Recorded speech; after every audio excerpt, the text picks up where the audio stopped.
একটা চমৎকার টেন্ডেন্সি আমি লক্ষ্য করেছি। প্রায় সকল বক্তা কুচি কুচি করে কাটার পরে বলেন এগুলো ছাড়েন, ছাড়িয়ে আসেন, আমরা ঐক্যবদ্ধভাবে দেশটা চালাই। সীমাহীন ত্যাগের মধ্য দিয়ে আজকের এই পার্লামেন্ট গঠিত হয়েছে। এই পার্লামেন্ট আমরা মূল থেকেই বলে আসছি মজলুমের পার্লামেন্ট। সঙ্গত কারণেই আশা করি যে পার্লামেন্ট এমন কোনো আচরণ করবে না যেটা মজলুম দেশবাসীকে আহত করে। এই পার্লামেন্ট দায়িত্বশীল আচরণ করবে, জাতিকে স্বপ্ন দেখাবে, জাতিকে জাগিয়ে তুলবে, জাতিকে ঐক্যবদ্ধ করবে এবং জাতিকে সামনের দিকে এগিয়ে নেওয়ার চেষ্টা করবে। মাননীয় স্পিকার,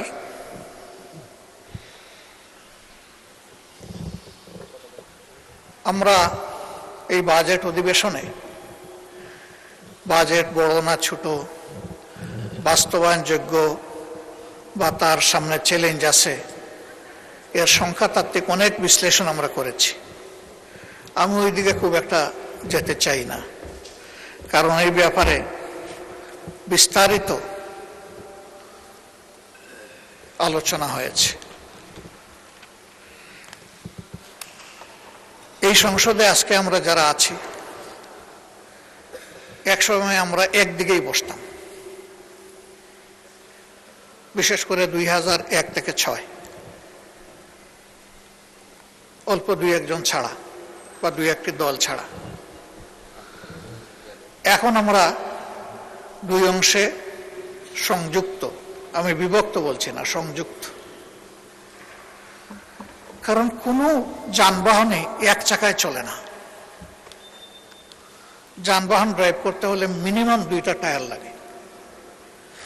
এই সংসদেরও 2টা টায়ার, একটা সরকারি দল আর একটা বিরোধী দল। যে কোনো একটা টায়ার যদি অকেজ হয়ে যায়, পুরা যানবাহন অকেজ। সুতরাং আমরা সবাই খেয়াল রাখবো এই টায়ার 2টি যাতে সচল থাকে। এই টায়ারে আপনি পিন লাগাবেন, পেরেক মারবেন, তাহলে কিন্তু ওই টায়ারটা ফুটো হয়ে যাবে। ওইটা ফুটো হয়ে গেলে ওই টায়ারও চলবে না, যেটা অবশিষ্ট।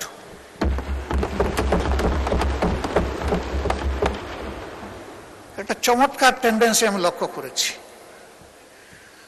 প্রায় সকল বক্তা কুচি কুচি করে কাটার পরে বলেন এগুলো ছাড়েন, ছাড়িয়ে আসেন, আমরা ঐক্যবদ্ধভাবে দেশটা চালাই। ওই কুচি কুচি করার যন্ত্রটা আসেন আমরা ফেলে দিই।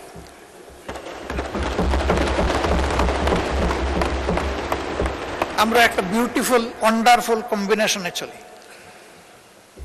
এর অর্থ এটি নয় যে সরকারি দলের যেটা অভিপ্রায়, বুঝে না বুঝে সেটাই হবে বিরোধী দলের অভিপ্রায়। আবার এর অর্থ এটিও নয় যে সরকারি দল সঙ্গত কোনো বিষয় নিয়ে সামনে আগালে বিরোধী দল বিরোধিতার খাতিরে শুধু বিরোধিতাই করে যাবে। এই দুইটার কোনোটাই না। সরকারি দলকেও বিরোধী দলকে সম্মান করার মানসিকতা থাকতে হবে, আর বিরোধী দলেরও সঙ্গত সকল ব্যাপারে সরকারকে সহযোগিতা করার মানসিকতা থাকতে হবে। এই কথাটি আমরা প্রথম দিনই বলে রেখেছি। মাননীয় স্পিকার, অতীত অভিজ্ঞতা আমার নেই, আপনার আছে। এইখানে আরো কিছু কিছু সম্মানিত সদস্যের আছে, তবে আমরা বেশিরভাগ নবীন।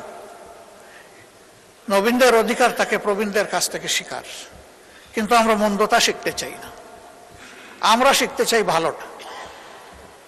অতীতে এই সংসদে দাঁড়িয়ে ব্যক্তিকে তুষামত করার জন্য গান হয়েছে, কবিতা হয়েছে, স্বপ্নবিলাস হয়েছে। প্রিয় জনগণের ট্যাক্সের টাকা খরচ করে এই সংগঠনে, এই সংসদে এটা হওয়া উচিত নয়। এটা তুষামতের জায়গা নয়, এটা দায়িত্ব পালনের জায়গা, দায়িত্ব বুঝে নেওয়ার জায়গা, দায়িত্ব পালন করার জায়গা।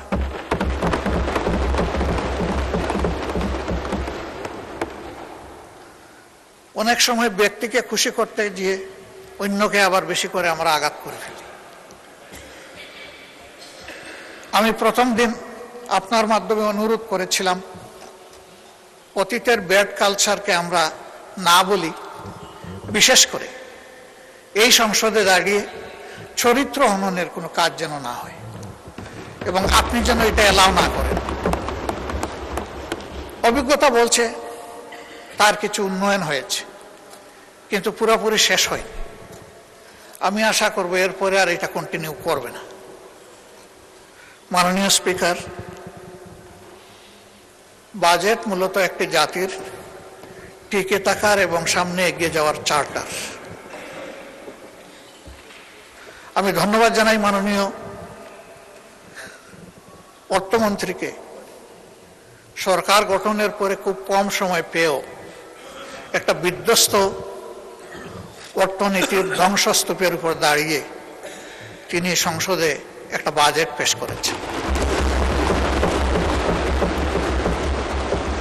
234 পৃষ্ঠার এই বাজেট পাঠ করতে তার অনেক কষ্ট হয়েছে, কষ্ট হওয়ার কথা।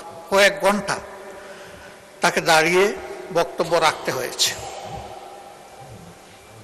তার উপর একটি গুরুভার অর্পিত হয়েছে এই সংসদ এবং সরকারের পক্ষ থেকে। আমি এও বিশ্বাস করি তিনি তার জ্ঞান মতো এই বাজেটকে সর্বোচ্চ চূড়ায় নিয়ে যাওয়ার, সুন্দর করার তিনি চেষ্টা করেছেন। কিন্তু তারপরেও তিনি এবং তার টিম ব্যক্তিগতভাবে মানুষ, সমষ্টিগতভাবে মানুষ। মানুষের কোনো প্রয়াস সম্পূর্ণভাবে ভুলের ঊর্ধ্বে হওয়ার প্রশ্নই ওঠে না। এর মধ্যে ত্রুটি এবং ঘাটতি থাকবে, এটাই স্বাভাবিক। এটা আমি করলেও থাকত। বিরোধী দলের কাজ হচ্ছে ওয়াচ ডগের কাজ করা। তারা তীক্ষ্ণ দৃষ্টিতে দেখবে এই বাজেটের মাধ্যমে জনকল্যাণের পরিবর্তে কোথাও জনগণের কোনো ক্ষতি হচ্ছে কিনা, এবং বিশেষ করে সমাজের ন্যায্যতার ভিত্তিতে যাদের পাওনা আছে তারা বঞ্চিত হচ্ছে কিনা, এবং কোনো জায়গায় জনগণের অর্থের অপচয়ের প্রস্তাবনা আছে কিনা, এই বিষয়গুলো দেখা মূলত বিরোধী দলের কাজ। সরকারি দলের বন্ধুরা বিরোধী দলের সমালোচনাকে কেউ কেউ ওয়েলকাম করেছেন, আমি তাদেরকে ধন্যবাদ জানাই। আবার কেউ কেউ বিরক্তি প্রকাশ করেছেন, আমি তাদেরকেও ধন্যবাদ জানাই। এইসব বৈচিত্র্য নিয়েই এই সংসদ, এই বৈচিত্র্য থাকুক। সরকারি দল বাজেটের প্রশংসা করতে থাকুক, বিরোধী দল হালকা প্রশংসার সাথে ভারী ওয়াচডগের কাজটাও করে যাক। তাহলে বাজেট সত্যিকার অর্থে পূর্ণতা পাবে এবং আমরা এটা আশা করতে চাই। বিরোধী দলের পক্ষ থেকে, এমনকি সরকারি দলের পক্ষ থেকেও কিছু কিছু বিষয়ে কিছু প্রস্তাবনা এসেছে এবং আমি বেশ কিছু প্রস্তাবনাকে একান্তভাবে যৌক্তিক মনে করি। রেওয়াজ অনুযায়ী সম্পূরক বাজেটের উপরে কাট মোশন ছিল, সেখানে একটাও গ্রহণ করা হয় নাই। যদি 1 টাকার একটাও গ্রহণ করা হতো তাহলে ডেমোক্রেসিতে সুন্দর একটা চ্যাপ্টার যোগ হতো।